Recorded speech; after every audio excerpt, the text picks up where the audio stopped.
మామా నమస్తే. ఇప్పుడే కొంచెమే వచ్చిన సన్ రైజ్ ని చూడడం జరిగింది.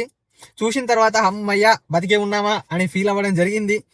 ఎందుకు అని అంటే గత కొంత కాలంగా ఏ దేశం మీద బాంబులు ఎత్తుదో తెలుస్తలేదు, ఎవడు ఉంటాడో ఎవడు పోతాడో తెలుస్తలేదు, ఏదేదో అయిపోతుంది. World War III వస్తుందా లేదంటే ఆల్రెడీ వచ్చిందా అర్థమైతలేదు.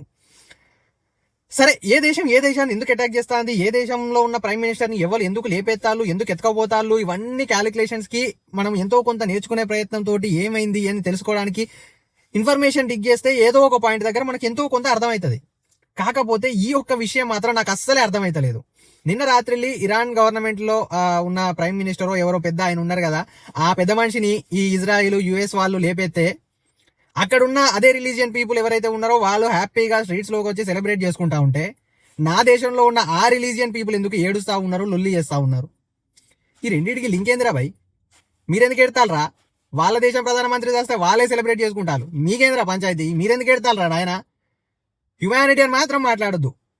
ఎందుకంటే అదే అమెరికా ప్రభుత్వం గత కొంతకాలం క్రితం వెనిజులా ప్రైమ్ మినిస్టర్ని ఎత్తుకపోయినప్పుడు ఈ హ్యుమానిటీ గురించి నేనైతే వీళ్ళ పోస్టులు చూడలేదు, వీళ్ళు రోడ్ల మీదకి వచ్చి ఏడవంగా చూడలేదు.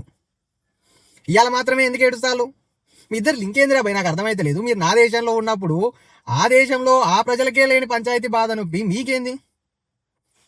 ఆలోచించాలి, మనం ఆలోచించాలి.